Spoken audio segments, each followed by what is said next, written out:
Let's start out with number one. And the reason I want to start out with number one is because it's perfect. It comes right out and right off the bat. It's not a perfect, nice little pretty algebraic problem that works out so nice and smooth. Okay, what I mean by that is just watch. Okay, the first thing that we've got to find is the axis of symmetry. And how do we find the axis of symmetry? The formula of negative b over 2a. Okay, so let's x is equal to negative b over 2 times whatever the crap a is. Okay, b is 3, so this turns into a negative 3 over 2 times a, and a is 1, so it's just 2. Do you need to write 2 times 1? I hope not. Okay, well, this doesn't reduce. You could turn it into 1.5, but decimals are so much more of a pain in the butt to work with. Algebraically, leave it as negative 3 over 2. All right, why did I say this one was a little crappy? Because it right off starts with a fraction. Okay, so x is equal to negative 3 over 2. That is the axis of symmetry. You found your axis of symmetry. That means if you were to graph this, I'm not going to draw on my graph over here, your graph would have a axis of symmetry at negative 1 1/2. So 1, 2, 3, it'd be like right here, right about there. That is your axis of symmetry, negative 1 1/2.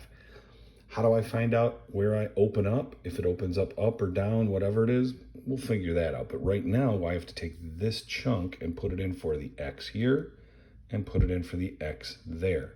So this should turn into, x squared turns into negative 3 over 2 squared plus, 3 times negative 3 over 2 minus 10.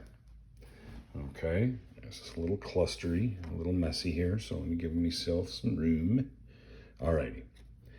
First things first, negative 3 over 2 squared means each part of this gets squared. Negative 3 squared is negative times a negative positive. 3 times 3 is 9 over 4.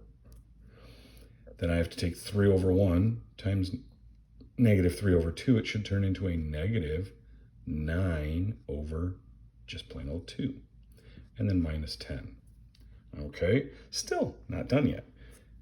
Can't add or subtract these because right now they don't have the common denominator. The common denominator is 4, so that one stays the same, but this one will turn into an 18/4, but it's still minus. 9 minus 18 is a negative 9/4. Bring down the minus 10. Now, negative 9/4 is really just plain old negative 2 1/4. Minus a 10 would be negative 12, and 1/4. So your ordered pair, we just found out that y equals, when we set this up, y equals a negative 12 1/4. So if x equals 1/3 and y equals a negative 12 1/4, our ordered pair is negative 3 over 2. You can make it negative 49 over 4. Personally, algebraically, you probably want to leave it as negative 49 over 4. But to plot the point, it may be easier to find a negative 12 1/4. So you'd go down 12 1/4. So 1, 2, 3, 4, 5, 6, 7, 8, 9, 10, 11, 12 1/4. This is where your vertex would be, way down there for your graph. Okay, starting off with this one is good because it gives you a hideous answer.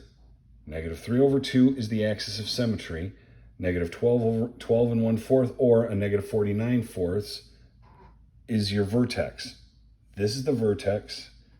This is your axis of symmetry. Fractional answers, pain in the butt answers. I understand that. Okay, but it's a good one to start with because it can only get, well, it can get harder, but it doesn't. It gets actually disgustingly easy on the next one. I didn't mean to do that. Silly rabbit. All right, let's look at the next one. I'm going to erase. The next one is x squared minus 4x minus 5. Now, you're going to like this one because it works out nice and neat and pretty, and the numbers are all just whole numbers. It makes your life a little easier. Okay, we have to find our axis of symmetry. The axis of symmetry is x is equal to negative b over 2 times whatever a is. Well, be careful. Negative b -1, it's already negative. So a -4 should turn into a +4. Be careful, because a negative, this would be -4. That's what this would be, because B is a -4. I know I'm overstating this, but so many people forget the double negative here makes it a 4. And 2 times 1 is just 2. 4 divided by 2 is 2. So X, your axis of symmetry, is just plain old 2. That's nice, because now all you have to do is take that 2, place it in for the x squared, so it should turn into 2 squared. Place it in for the negative, or the x times -4. That's just a 2, and then -5. Oh, right there, I wrote it all in. So x squared, 2 squared is 4. -4 times 2 is -8 minus 5.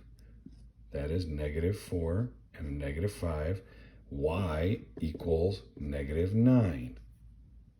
Okay.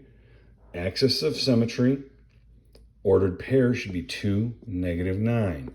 Okay, that's where your vertex will be. Vertex,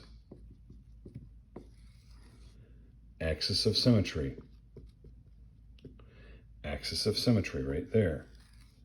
Those are those two answers, vertex, axis of symmetry.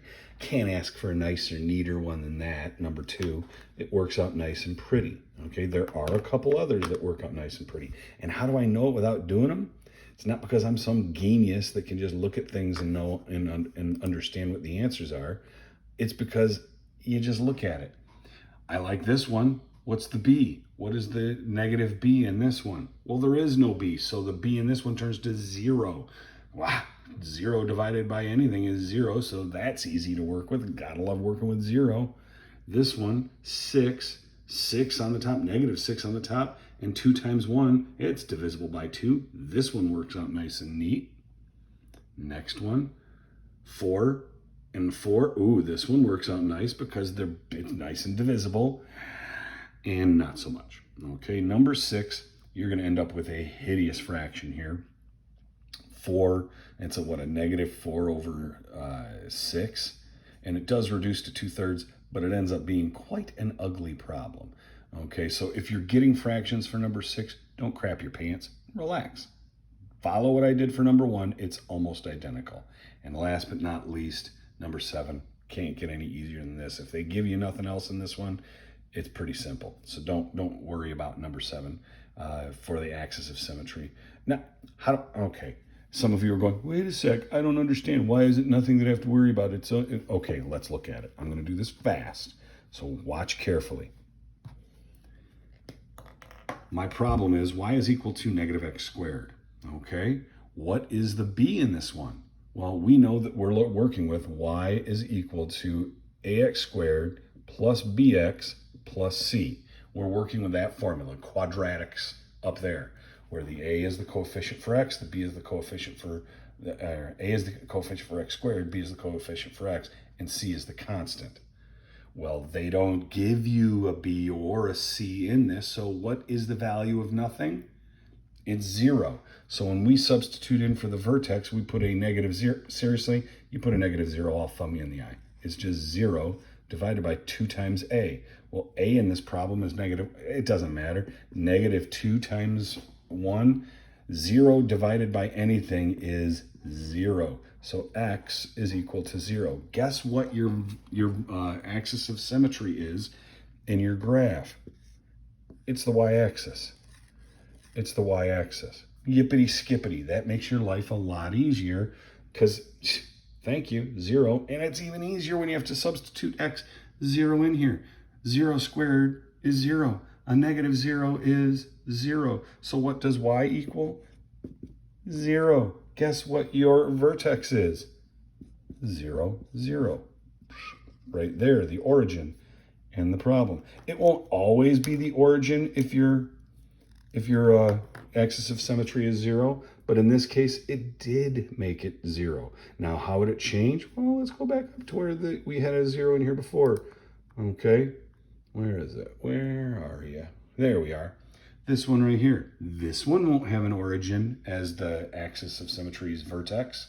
It won't. You're still getting 0 for the axis of symmetry, But when you put 0 in for the x, 0 times 0 is 0. 0 minus 9, that means y is equal to -9. That means your vertex is way down here at -9. 0, -9, not 0, 0. So don't freak out. I've just done a good handful of these for you. I think, what, 1, 2, 3, and 6? Yeah, not 6. 1, 2, 3, and 7. Check over. I'll do numbers 4, 5, and 6 in a little bit. But I just wanted to give you these right now. And then I'm going to start giving you some other parts of this that we're going to work on, namely max or min, x and y intercepts, the range, and the domain. Okay? The toughest ones are the axis of symmetry and the vertex. After that, cakewalk. Cakewalk. It's mostly just eyeballing stuff, and it's quick and easy. Alrighty? So I will see you soon.